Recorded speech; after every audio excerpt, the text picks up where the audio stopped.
মহিলাদের সাদাস্রাবের আয়ুর্বেদিক চিকিৎসা। যারা দীর্ঘদিন যাবৎ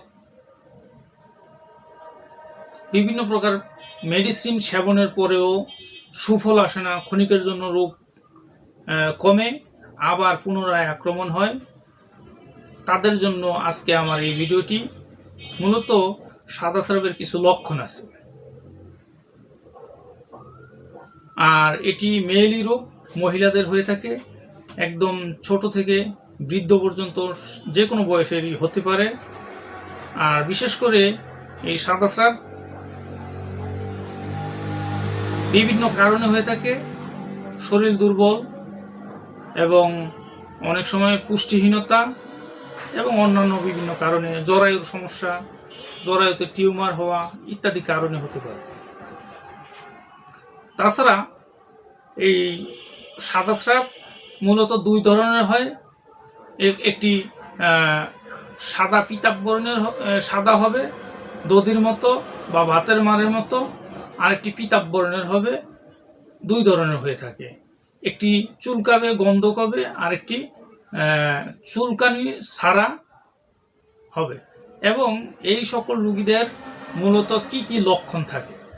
সাদাস্রাবের রোগীদের লক্ষণ হলো শরীরে ভিতরে ভিতরে জ্বর আসতে পারে, মাথা ঘুরাতে পারে, বসা থেকে রোগিনী আটকা দাঁড়ালে চোখে জোনাকি পোকার মতো দেখবে, খাওয়া দাওয়া রুচি কমে যাবে, হজমের গোলযোগ দেখা দিবে, যা খাবে হজম শক্তি ঠিক থাকবে না, পায়খানা কষা হতে পারে, এক এক সময় এক এক রকমের পায়খানা হবে, রোগী দুর্বল নিস্তেজ হয়ে যাবে, প্রেসার কমে যাবে এবং ঘন ঘন প্রস্রাব হতে পারে।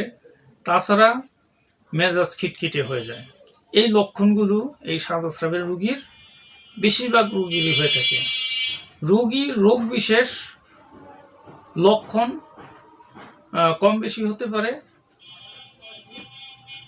আজকে এই সম্পর্কে বেশ কিছু আলোচনা করলাম। একটি ঔষধ সম্পর্কে আপনাদের আলোচনা করব। এর নাম পত্রাঙ্গা স্রাব সিরাপ। পত্রাঙ্গা স্রাব সিরাপ আপনারা দেখতে পাচ্ছেন ভিডিওতে। এটি সম্পূর্ণ আয়ুর্বেদিক মেডিসিন। চিরতা, শিমুল পুষ্প, বকম কাঠ, অনন্তমূল এবং অন্যান্য ভেষজ উপাদানের সমন্বয়ে সম্পূর্ণ আয়ুর্বেদিক ফর্মুলার মতে প্রস্তুত। এটি সাদাস্রাবের 100% কার্যকরী মেডিসিন। এটি মূলত প্রয়োগ ক্ষেত্রে শ্বেতপ্রদর মানে সাদাস্রাব, রক্তপ্রদর মানে মাসিকের রাস্তায় রক্ত, অতিরিক্ত রক্ত যাওয়া, বিবিধ বর্ণের স্রাব মানে অনেকের সাদা পানির মতো বের হয়, সাদা দধির মতো বের হয়, ভাতের মারের মতো বের হয়, অথবা পিতাব বর্ণের বের হয় ইত্যাদি বিভিন্ন প্রকার বর্ণের চুলকানি ছাড়া বিভিন্ন প্রকার রোগের চিকিৎসার ক্ষেত্রে প্রয়োগ করা হয়। জরায়ুর শুল, জরায়ুর ভিতরে কেমন জানি একটা ব্যথা ব্যথা বা একটা খোসা খোসা ভাব অনুভব হয়, সেই সমস্যাটি দূর করতে সক্ষম জ্বর। এই সাদাস্রাবের রোগীর ক্ষেত্রে অনেক সময় জ্বর থাকতে পারে, ভিতরে ভিতরে সবসময় জ্বর থাকে, এমনকি স্বাস্থ্যহীনতা দেখা দেয়। এই সাদাস্রাবের কারণে শরীর স্বাস্থ্য একবারে দুর্বল নিস্তেজ হয়ে যায়, তার মেধা শূন্য হয়ে পড়ে এই রোগী। তাই এটি খুব খারাপ একটি রোগ। এই রোগীরা কখনো বাবা মার কাছেও এই রোগের সম্পর্কে বিস্তারিত বলতে লজ্জা বোধ করে। তাই রোগিনী ধীরে ধীরে দুর্বল এবং স্বাস্থ্যহীনতা দেখা দেয়।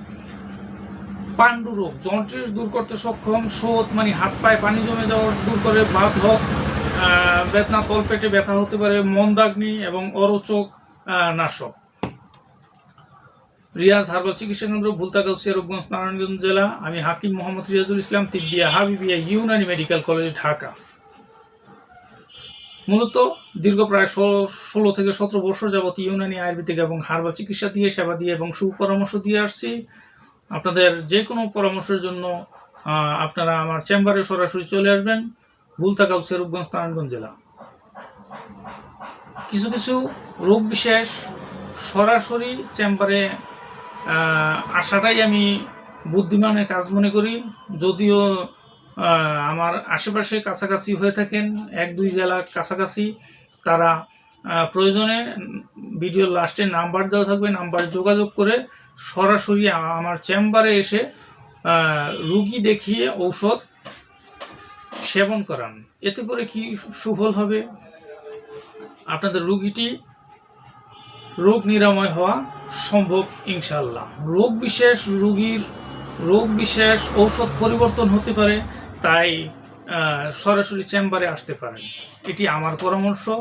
অথবা একজন ইউনানি আয়ুর্বেদিক অভিজ্ঞ চিকিৎসকের পরামর্শ গ্রহণ করবেন।